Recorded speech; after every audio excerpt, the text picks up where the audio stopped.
प्रभाकर साहब, minister for transport and DC welfare, Anil Kumar Yadav साहब, member of parliament Rajya Sabha, Asaduddin Owaisi साहब, member of parliament Lok Sabha, Goldy साहब एमएलसी, और उनके साथ चलमसेट्टी अनिल कुमार साहब, director S urban developers private limited, जिनकी वजह से आज ये इमारत फिर से खड़ी हुई है।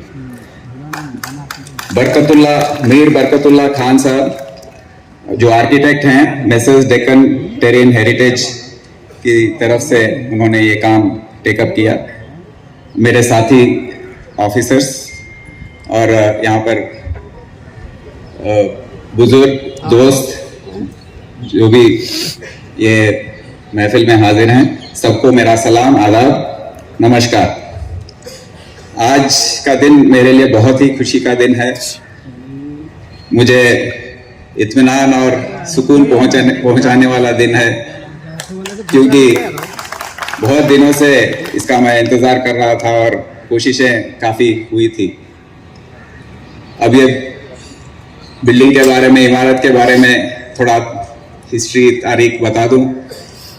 1847 1847 में कोतवाल का जो ऑफिस है वो उसकी शुरुआत हुई थी निज़ाम के ज़माने में, और उस ज़माने में ये एरिया, उसको पुरानी हवेली एरिया का नाम दिया गया था, और कोतवाल को काम करने के लिए एक दफ्तर दिया गया था छोटा सा, तो यहीं से आजू बाजू वहाँ से काम करते थे।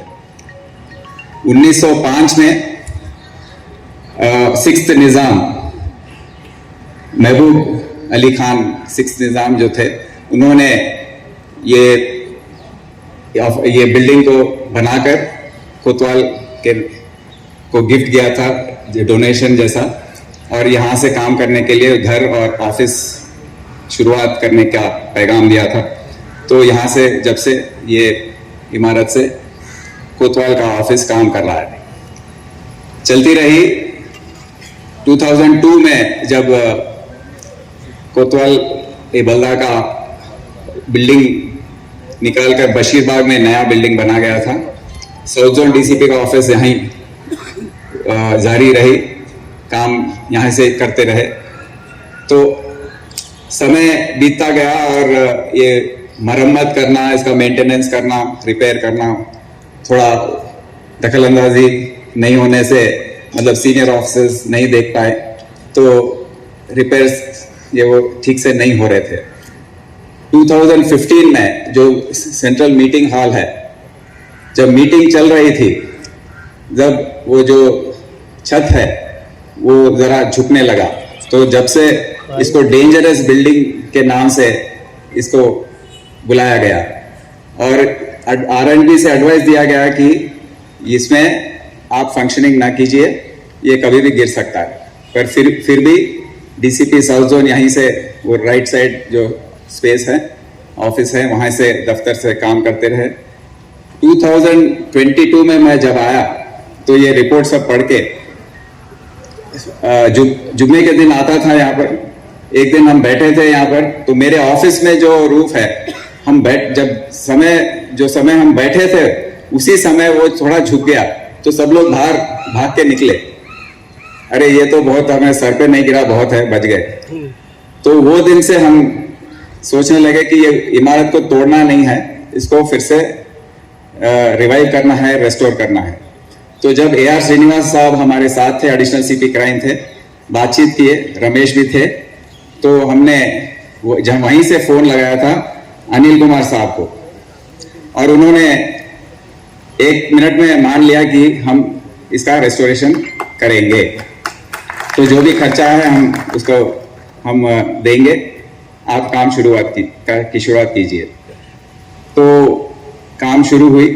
अब ये विरसा का काम है, मतलब ये विरसा इमारत जो है उसको बचाना, उसको ठीक से करना काफ़ी समय लेने वाला काम है, पेशेंस की ज़रूरत है। तो धीरे धीरे काम की शुरुआत हुई, हम उसको सुपरवाइज करते रहे। पर अक्टूबर 2023 में जब मेरा तबादला हुआ यहाँ से, उसके बाद काम रुक गई और कोई इसके बारे में सोचे नहीं। तो फिर से जब सितंबर 2024 में मैं आया, दूसरे दिन मैं यहाँ पर आया, देखा कि काम रुका हुआ है। यही नहीं, ARCR हेडक्वार्टर में क्रश का काम भी चल रहा था, वो भी रुक गया था। तो उसी समय दोनों से बात करके काम फिर से शुरू करने की दावत दी थी, तो उन्होंने मान लिया और मीर खान को उनको भी ढूंढ कर लेकर आए, छुप गए थे कहीं, तो उनको लेकर आया, फिर उन्होंने भी वो काम करना शुरू कर दिया।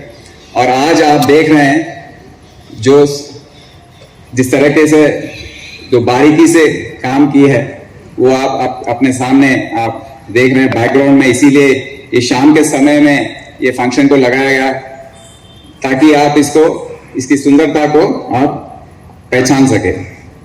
तो बहुत ही खुशी की बात है कि आज हम हमारे ट्रांसपोर्ट मिनिस्टर साहब, MP असदुद्दीन ओवैसी साहब, अनिल कुमार यादव साहब और पूरे MLA MLC सब यहाँ पर आए हैं। और अभी कोतवाल के आगे सवाल ये है कि 3 ऑफिस में कैसे बैठेगा। एक ICCC में बंजारा हिल्स में है, एक बशीरबाग में, एक यहाँ पर है। 4 दिन ICCC में वहाँ से ऑपरेट करूँगा। तो ये बात कहते हुए हमारे स्पॉन्सर जो हैं CSR में जो कंट्रीब्यूशन दिए हैं, अनिल कुमार साहब को फिर से हमारे पूरे डिपार्टमेंट की तरफ से उनको शुक्रिया अदा पेश करते हुए बहुत ही हम शुक्रगुजार हैं कि ऐसे शख्सियत हमारे साथ मिले हैं। और ये बहुत ही उम्दा बिल्डिंग जो है, इमारत जो है, फिर से रेस्टोर करके यहाँ के पूरे शहर के लिए ही बहुत ही एक अच्छा समय है ये। और जो भी आज आए हैं मीटिंग में, सबको भी मैं शुक्रिया अदा बोलते हुए विदा लेता हूँ। खुदा हाफिज।